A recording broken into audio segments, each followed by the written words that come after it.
So again, this is Unit 10, Lesson 10. And let's just look at the difference between an autobiographical essay and a personal narrative. So, I'm sorry, Unit 10, Lesson 9. Unit 10, Lesson 9. So, if you're familiar with autobiographies, auto means self, bio means life, and graphy means to write. So writing about yourself, writing about your own life, not about someone else's. And so when we write an autobiographical essay, if we're not professional writers and trying to publish them online, then it's possible. And that's what we're going to do here. In this essay, you're going to focus on things that might have changed your life a little deeper, okay? So important people, important events, important places in your life. It's more of a focus on what part of your life history do you feel is worth telling, something that you want to really highlight and bring back. So in this case, you might think about this situation, this person, this place made me who I am. It wasn't just a fun event, but this was something that made me who I am today. Okay. When you describe this important moment in your life or this person, what you're really trying to do is create a picture in your reader's mind so that they can see what I use quotations here, they can see what you are seeing. So you have to use very specific details. Again, the sensory details. What were the smells? What were the sights? What were the sounds that were going on? And you have to be specific. You cannot use general phrases such as, oh, it was a good time, or she was a nice person. You have to see what was it that made that time so good?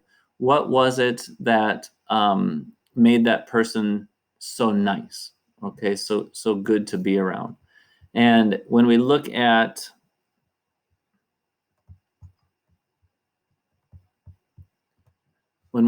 this one from your information gap activity, again, the focus is on someone or some place that made a big impact on your life. And that's the key. So a personal narrative is using chronology. It's still using sensory words like sight and smell and everything, but it's just kind of fun. You know, maybe it's funny. It might be serious, but it's just not life-changing. Here, the focus is on a big impact, okay? So again, I know they're really similar, and that's why I kind of blend them together. But let's go to page 211 and look at the example of an autobiographical essay. And here, can I have 4 new volunteers, someone who didn't just read? Eugene, paragraph 1. Anyone else want to volunteer? Thank you, Luis. Paragraph 2. Hiawalpa, paragraph 3. Raphael, paragraph 4. 1, 2, 3, 4. Okay, sorry, that's Saul. I saw you had your hand raised. I didn't see you in time. Okay. All right, Eugene, why don't you begin, please? Again, everyone, this is on page 211. Please follow along as your classmates read.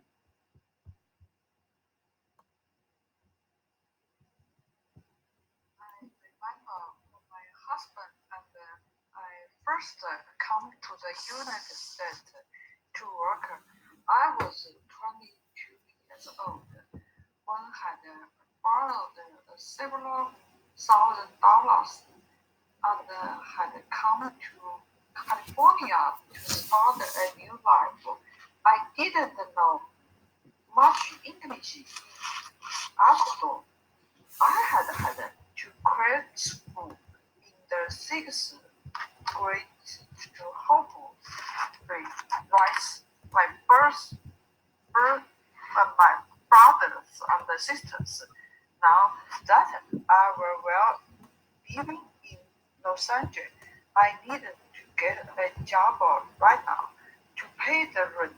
I didn't have much work experience, but I know how to care for the children. So I spent my first 6 months babysitting for a neighbor for very little money. Nicely done, Eugene. Thank you. Paragraph 2, is that you, Luis? Without enough English to communicate well, I couldn't find a better paying job.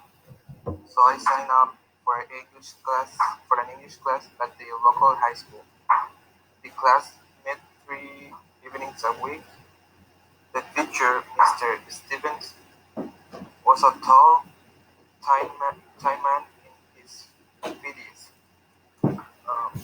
He had spent years helping students like me learn and actually love English. He was a wonderful teacher who gave me puzzles, games, and exercise to expand my vocabulary. He encouraged me to work on my English all the time. He told me to listen to the radio, read newspapers, and watch TV and movies in English. He even suggests that I get an English pen pal online. Mr. Stevens told jokes in class and made learning English fun. Nicely done. Thank you, Luis. Next reader. Me. Go ahead, Hiawatha.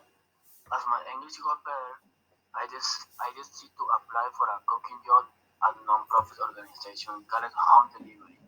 This organization prepares and delivers meals to the Elderly. I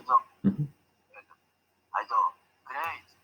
My English doesn't have to be perfect to cook, but as it turned out, I did need English to communicate with my coworkers. So I was speaking English in the kitchen and learning a lot of American slangs. When supervisors at home delivery recognized how much better my English was, they offered me a job in the food inventory department. Mr. Stevens was proud of my success and encouraged me to take a GED class. After studying hard, I took and passed the GED exam. So I was promoted at work to office assistant. 3 years later, I was managing the office. Excellent. Thank you, Hiawatha. You're welcome.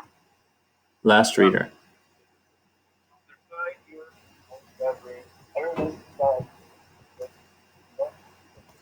Sir, can you get closer to your microphone, please? Is that Raphael? Oh yeah. Thank you. That's better. Yeah, that's better. Yeah, go ahead.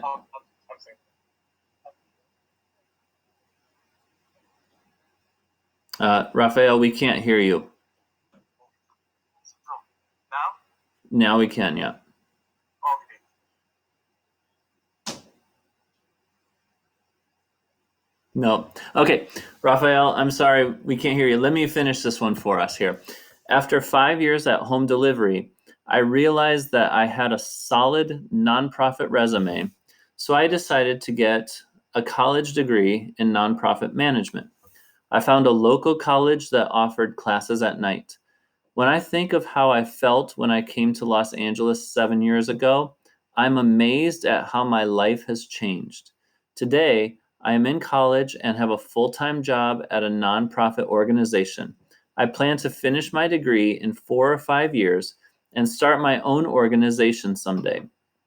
My goal is to start a nonprofit organization to help new immigrants.